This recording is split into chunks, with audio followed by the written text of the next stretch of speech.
Hello everyone, I am Chris Martenson of Peak Prosperity. This is your weekly update. It is Friday the 13th, October, and 2017. So, hey, some inflation data came out just this morning at 8:30, and it was a disappointment. Inflation is not high enough. It says here, core CPI stays below Fed mandate for 6 straight months.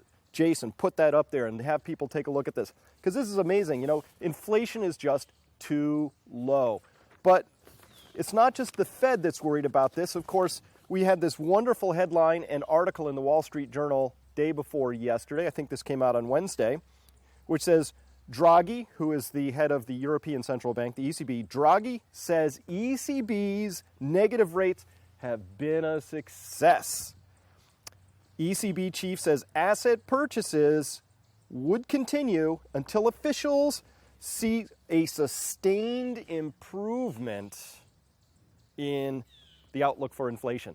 Sustained improvement. Improvement to a central banker is, hey, they want to see higher inflation. They're just not seeing the high inflation they want to see. That's my main topic for today. I've been talking about how we've been betrayed. We're being betrayed enormously by the central banks and by the keepers of the official inflation statistics. I'm going to teach you how in just a second. One other point I want to make about this article about Draghi in the Wall Street Journal, where he says, Mario Draghi said Thursday the central bank's negative interest rate policies haven't hurt bank profitability as critics suggested they would. I've been a huge critic of the ECB, and I was never worried about bank profitability. Hey, Draghi, what we're worried about is that your policies are destroying people's lives. They're hurting the upper middle class, the poor people. That's what your policies are doing.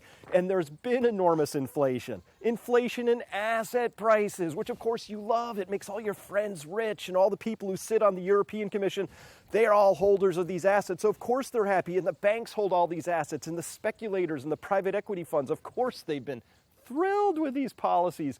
But let's be clear, your critics were never worried that you were going to destroy bank profitability. In fact, your critics were worried you were going to improve bank profitability by handing them money that wasn't yours to give.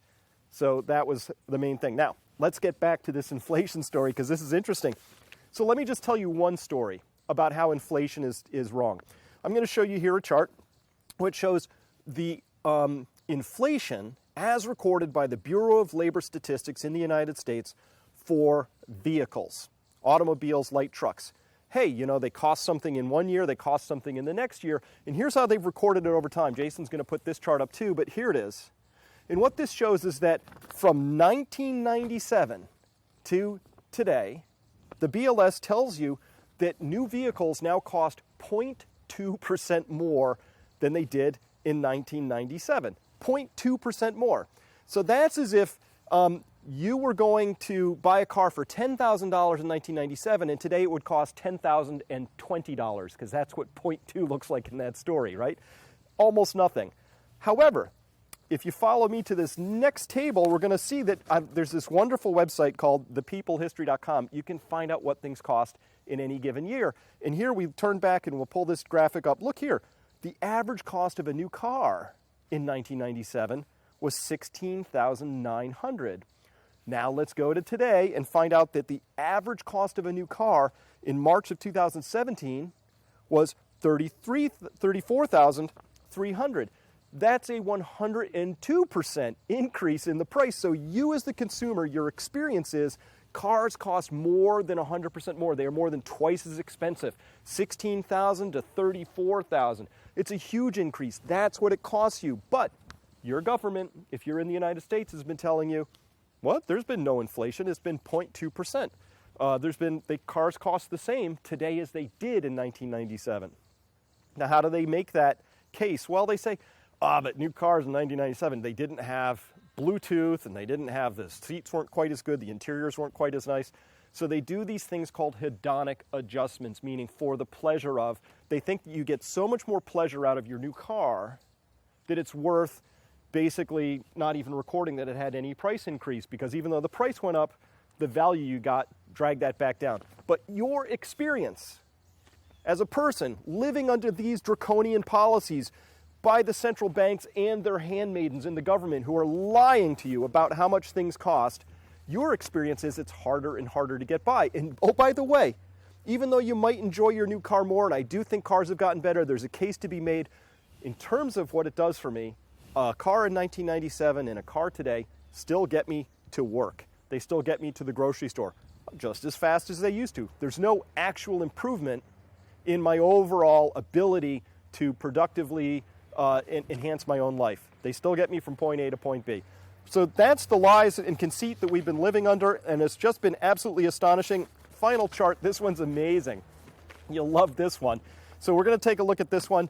It's this one right here, and it's a little tricky to interpret because what they've done is they're looking at prices from 2005 to 2014, and they're baselining these price changes against the average 23% increase in prices. Again, a lying statistic, but the official statistic is prices have increased 23% from 2005 to 2014. But if you look at this chart, I just want to draw out one line to you. It says that televisions are now more than 100% less expensive today than they were in 2005. By eye, it looks like just about that 23%. Basically, this chart tells you that TVs are free today. They're free. And this is the official inflation statistics. There's no possible way TVs cost more than 100% less than they did in 2005. Otherwise, we'd all be buying TVs and selling them for money. I mean, we'd make money. We'd go to Best Buy and they would give us $150 to take a TV off their shelves. That's not the case.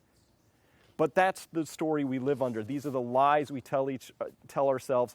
This is betrayal at its highest level. So when we get all the way back to the beginning of this story and we see that the core CPI stays below the Fed mandate, they're depressed, they may have to keep rates lower for longer, they might not hike because they're just so disappointed that your consumer experience is not more punishing than it already is. I want to invite you again. That's my story for this week. I'm going to be in New Orleans with Adam coming up in a couple of weeks at the New Orleans Investors Conference. We're going to have a special breakout session. We're going to talk about stuff like this, what it means and how you can adapt to it, and most importantly, what steps you can take to live in a world where this crazy stuff is going on. Hey, that's it for this week. I'll see you next week. Goodbye.